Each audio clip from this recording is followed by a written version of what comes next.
So the first law of high performance collaboration is the law of teamwork, which is the source of teamwork is a common future. What do we mean by teamwork? Teamwork is a word that gets thrown around a lot. I think a lot of people might hear that and go, well, I know what teamwork is, or I've read 8 books about that. So is this just going to be more of that? What do you think we have to say about teamwork that's different and distinct, and why have it be the first law? What for us is present when we're talking about teamwork is where there's any purpose or goal that cannot be accomplished without some group of people coordinating their action. And I think that this is actually where people get messed up at times about teamwork, because it's not just because this group of people all report to someone, or because this group of people sit in the same area, or, right, whatever that might be. It really is what you were saying, like, no, we actually count on one another.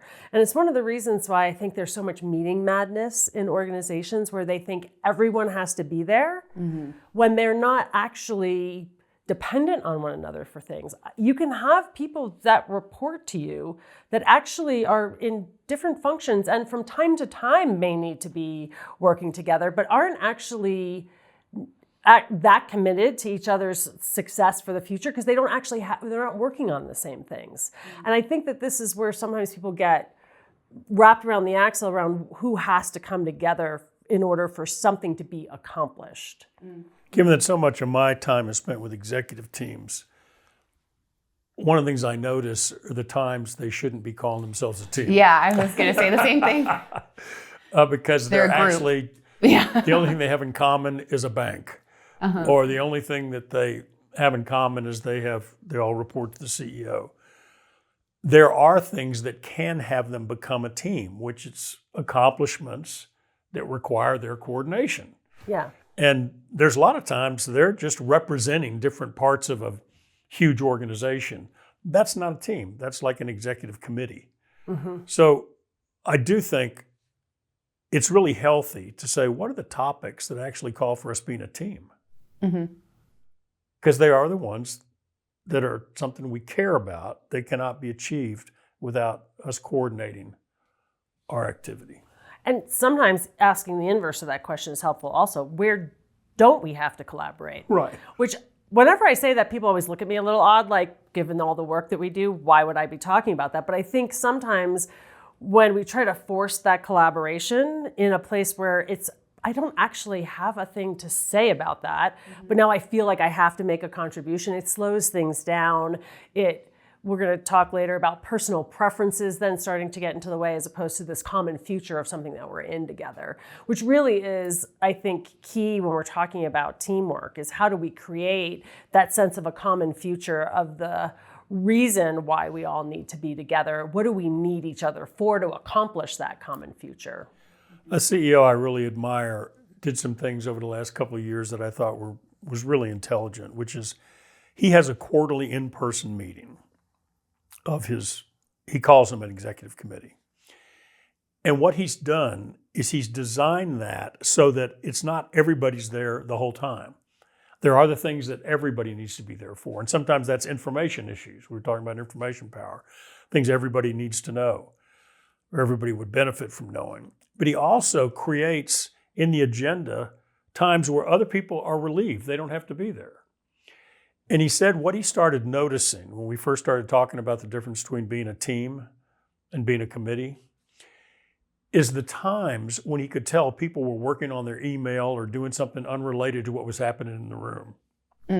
That started to be the thing that had him rethink how he manages this agenda. And I just think it's really wise. So now there are things that they say, we all need to be here for this. There are some things that not, and people have been grateful for it. The people who really are having something important at stake in that conversation love that they're with fellow stakeholders really working on it. And the people who have nothing to do with that are happy to have their time repurposed. Well, I think inside of that, so that's an executive team or an executive committee. even project teams run into the same challenge, I see, because projects often have multiple phases and you might need different people in the room at different points in time. And yet we get committed to, well, this is the team. And so if everyone's not here, we're not actually being collaborative. No, actually, maybe you're just being really respectful of people and the contribution that they have to make in that moment. And so how do you actually get clear about what do you need this group of people to accomplish together over time? So what makes a team is they have a common future. Right. Okay. And so then let's dig into that. How would a team start identifying what their common future is if it isn't obvious to them? What are the components of that you think people need to break down in order to have that common understanding of where they're headed? Go ahead. Me first? You first. Well, we think there are a lot of different ways you can talk about a common future. There's 3 ways that we think are essential. One is, what's the purpose that has this group of people become a team? Mm-hmm. We differentiate that from what the goal is, because the goal could be a specific measurable achievement. The purpose is, what's the thing that we care about that has us want to achieve that goal? So those 2 things are not the same, but they're both important to coordination and collaboration. There's a third distinction, which is values. Sometimes the future we're creating is a world in which these values are common. So we've seen some teams come together powerfully going through a culture change because they identify what are the values our future calls for that our past has never demanded. And they identify those 3, 4, 5 things. And then they work together to say, how do we change how work gets done to demonstrate it's done by adhering to those values? So those 3 things, a purpose, which for us is a wholehearted intention that's crucial to us, that can occur over time and have lots of different goals associated with it. And then there's the measurable goals, and then there's values. And any one of those can begin crystallizing a common future. Yeah, I think sometimes people get wrapped around the axle around there's got to be a purpose. And the reality is, in organizational life, we are often handed a goal. Mm-hmm. We are often handed an objective that a group has to come together. Now, I think creating purpose of that goal is going to help that team to actually be able to collaborate much better through the challenges it's going to face. We're going to talk about that as we go through some of the other laws.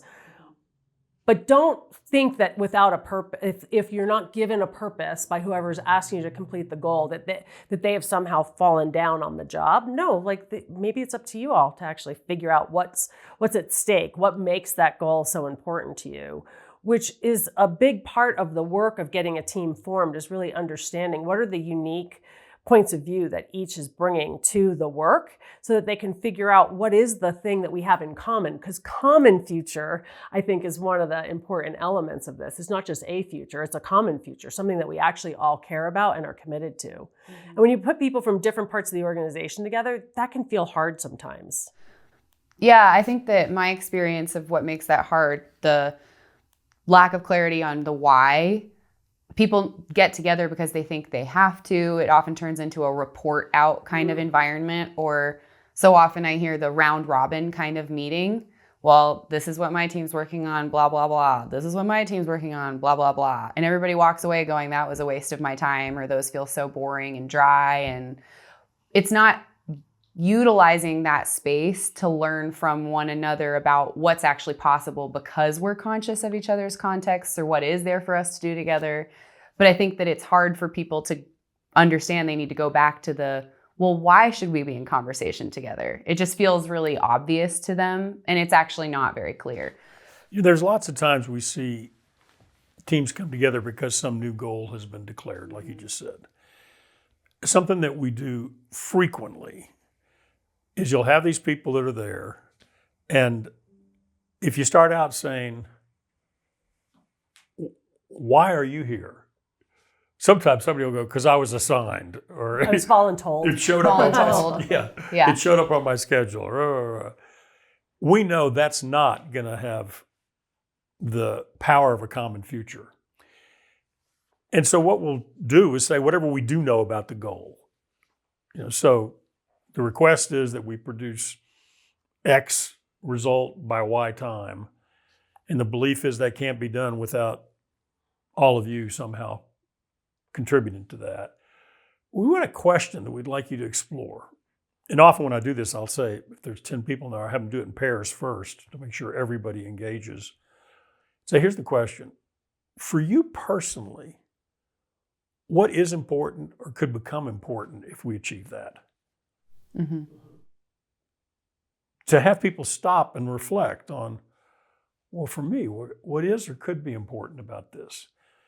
Because that starts to give us a different relationship to it. And it is so unusual, even though it does happen occasionally, that there'll be somebody in there that doesn't come up with something. And generally, if somebody doesn't, there's a question about whether or not they're really a necessary member.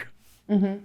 And so that's worth exploring. But for almost everybody, it's actually pretty quick for them to discover something that's personally important to them. That's where we start by moving towards what any of you who've noticed for a long time know we say a lot, moving towards the intersection. Mm-hmm. So either one of you want to say something about what do we mean by the intersection and what's it got to do with revealing a common future? Well, I can offer something. I think what I like about bringing this concept of the intersection to teamwork in that conversation is that we often say you need to find the unforced intersection of interest. So I was handed a goal or I was handed a circumstance or whatever. It's a forced fit. I think often that just feels so because you haven't done the investigation of how do I see myself in this situation, or what do I already care about or am caring for that has an impact or that this would impact. So when we're talking about an intersection of interest, it's where do the things I care about, so my purposes personally or for my team, the thing that I'm overseeing, what are the things I'm worried about and what circumstances am I or we facing that then have some place that it crosses over with what you're caring about and what you're worried about and the circumstances you're facing, or with that goal or with the circumstance of the organization that has you even be handed that goal. But what I like about it is it's an invitation to find yourself as you already are in it, rather than, oh, well, I just have to be part of this conversation or have to. And that in itself is a waste of energy, resources, time, etc. But what else would you add? Well, I think that where you started to go with that I really like is too often we think that the source of teamwork is affinity. Mm-hmm. And really what we're saying is, no, it's what is the necessity for each of us to make a difference on this thing together. And that, to your point, actually is going to require us to potentially live in the discomfort of disharmony for a period of time, to actually be able to resolve that together, to resolve some of those tensions.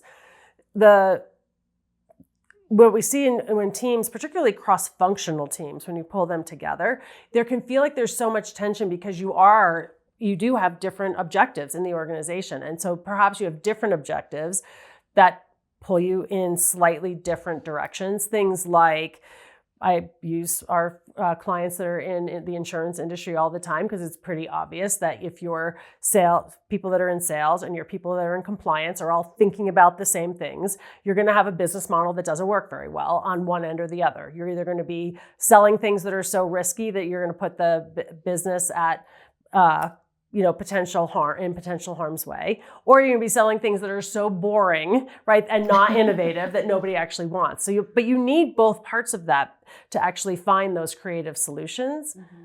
So when we talk about this common future, you actually have to work through all of those differences, which doesn't mean we show up with the natural affinity right from the beginning. Right. We actually have to work our way there. We think that when you're getting to a common future, what's counterintuitive to a lot of people is it starts by exploring the individuals at hand. Mm-hmm. That's how you get there. So if each of those people that I mentioned say, well, this is what's important to me about this, or what could be important if we achieve it, mm-hmm. something starts to change. And then we invite them, given everything you just heard, what do you see in common? What are the things that we naturally all consider important. And as you know, Rose, given what you said, we take that further and we ask them to share with each other what concerns they've got and what circumstances they're in that in any way feel like they're impacted by being a part of this team. Because what's important to you tends to start to reveal personal purpose. But when you say what concerns or worries you have, you tend to get some other things. And if you say, and what circumstances are you in that if the rest of us knew about it, it might help us coordinate. As they hear that from each other, just continuing to ask, what do you have in common? Where do we agree? Where is there common care? And as you say, it's an unforced revelation of where we are together relative to this. And we've had people tell us over and over again, just asking the questions and giving them a chance to learn from one another and discover where are we together? That people over and over and over again said that was a surprising conversation. So we say that teamwork starts with respecting the individuals who are a part of this conversation, having them understand one another in a way that they can begin to see the collective stakes here. What do we mutually care about? You know, I kid with people a lot, as you both know, about this notion of a common future when we're in a big room with a bunch of people and it's getting to be late in the morning. We say, by the way, the power of a common future to cause graceful coordination is extraordinary and close at hand. And people go, what? I said, well, just watch how beautifully you coordinate, how gracefully you walk when we all have to get out of that door to go to lunch. Because we have lunch as a common future. It can be as simple as that, or it can be really big. You know, there's a global company we've done work with for quite a while over the years that started to get devalued in the stock market, and their stock declining was a big issue for them. And what was happening is the analysts were saying their return on assets was way too weak. So they had spent huge amount of dollars in growth initiatives around the world and had successfully grown, but the capital cost of all that growth was not being returned in performance yet. And when they all started looking at that dilemma, and this was the executive team, and what did they each care about? What they got to is pretty simple. They said that our purpose over this next year is to be better, not bigger. And then they had to come up with goals that, well, how do you know you're going to be better? And it had to do with, performance, profit goals and revenue goals and return on investment goals. And it was so interesting to see them go from just having a shared worry, which is our stock is falling, to adopting a shared purpose. We are going to be better, not bigger. And then they wanted to get to certain measures of better before they unleashed growth strategies again. And I just watched everybody in that room go from worried to together. It was actually an exciting day. I think it's important, like the two examples that you gave, and I know sort of kiddingly about lunch, but there's something that's actually powerful about the example, because that's a pretty transactional engagement, right? So things that are much more transactional, that level of shared future can be much closer in. Yeah. Right? Because it really is a transactional relationship. The other thing is, like, if you have position power and it is something where I can ask you to comply with something, then that level of common future can be just the compliance to it. Your other example is one where you actually needed people to be deeply committed to a different future than the past that they had been part of. And in that deep commitment, compliance is going to be insufficient to the work at hand. And so having that shared future be a much longer time horizon of something that we're in together becomes really important for the performance of the team. So transactional, great. We don't need a long conversation about getting to lunch. getting to lunch on time, coming back into the room, right? All of those things. Short discussion. Short discussion. Yeah. But things that have a much broader impact, that require much more complex thinking of bringing different parts of the system into the conversation, that have a longer time horizon, that require commitment over compliance. This part about a shared future becomes so incredibly important, because getting to lunch, there's not going to be that many differences we have to overcome. Mm-hmm. in better, not bigger, there's going to be a lot of differences along the way that we're going to have to overcome periodically. There's Yeah. going to be a lot of challenges we're going to face. There's going to be lots of places where the reality of our situation doesn't match what we were hoping for, that now we have to work through. And so I think sometimes people try to only go with the simple version. There's a whole span here of how much time you need to spend and what that investment needs to look like in the shared future, given what's the horizon that you're working on. Right. Well, and sometimes it's not a goal, it might be a challenge. It might be some gap that needs to be addressed and that this group of people is asked to step into that. A couple things about the intersection and how it applies here. The intersection, the proof of an intersection is also that there's new possibilities that emerge because those people are in a conversation with one another. So part of the benefit of trying to pursue this reality of team is you would also benefit from it by there being new realizations, insights, possibilities, resources available to you. Also, just a note, during the overview of what we were going to be talking about in these videos and recordings, we invited everyone to listen from a place of what can I do to cause this? So a couple of opportunities to be generative here that we've said a little bit, but I just want to call it out. One is being clear on what is it that I care about relative to this thing. Like, is there anything that I could see myself in? Or if it's your team that you normally are caring for, what do you care for that's in alignment with this other task or with this group of people? So doing that work on yourself or with whatever group you already sit with. But then also, regardless of whether you're a leader or you're in charge of this team, asking those curious questions. And the next law is the law of listening. So we'll give you some other tips on how to listen well. But the curiosity about, well, what are you caring for right now? What is it that is really important to you? What's the goals that you're already committed to?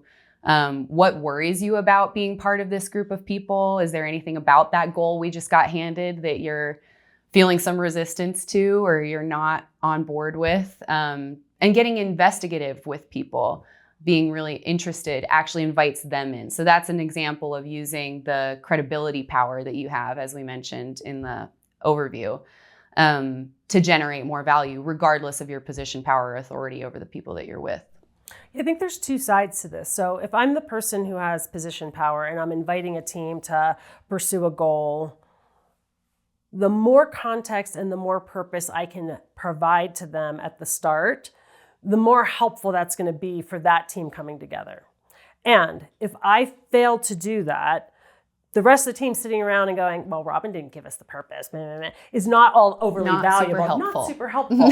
But there are questions like, well, I wonder what might be up in the business that would have this be important to us now. I wonder what's going on in the world around us that would have this be an important objective.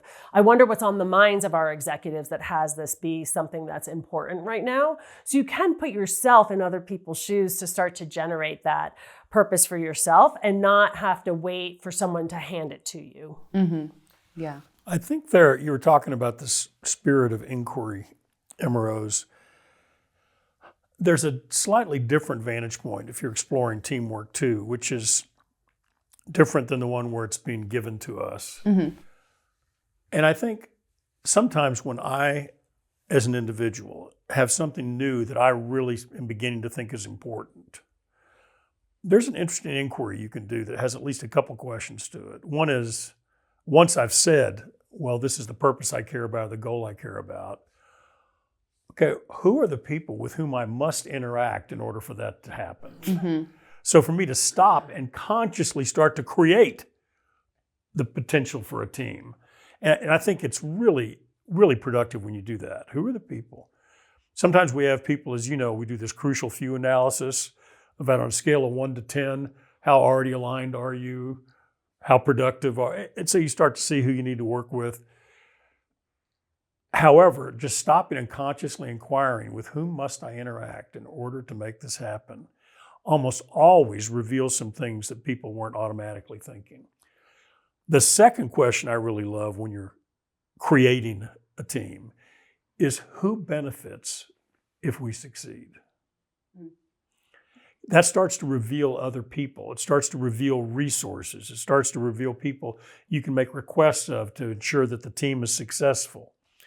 So I love in that spirit of inquiry that when it's early and you yourself as a leader or an individual are actually considering, how can I make X happen? Well, with whom must I interact in order for that to happen? Let's look at where those relationships are, and are they already engaged and not? And what am I going to do about that?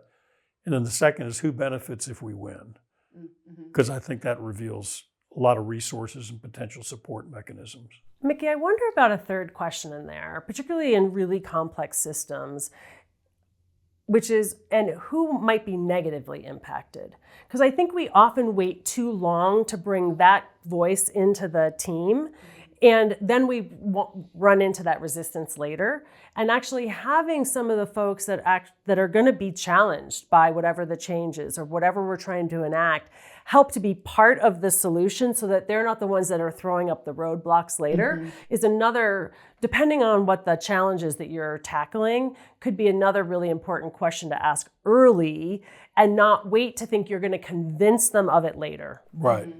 Well, and I think one of the other things we wanted to touch on before we closed on this law is the opportunity to look at it as a source of community as well, or what community can bring to the value of a team and what they're in together. Community, people might have different relationships to that word and have resistance to why that belongs at work or whatever. So we'll address that a little bit. But in our book, The Vitality Imperative, so if you want to go read any more about this, you can find it there. We talk about the power of community contribution and choice. And I think that all lives in this conversation. So what is it that each person has to contribute that's meaningful to whatever they're in together? Are they choosing to contribute that so that they have the opportunity to actually be the agent of their contribution? And then is there a sense of community and belonging to something? So belonging to this common future, being able to support one another in the things that they care about. But I think that this community mindset is what has people think about, well, who gets affected, who benefits, who gets maybe hurt or will be challenged by it? What is there to care for? How do we be a cohesive, connective unit in some way as we're pursuing this thing, and be conscious of all the things that one another are caring for? Anything y'all would say about community in this context? Well, I like bringing in all three distinctions because they're so correlated about community contribution and choice.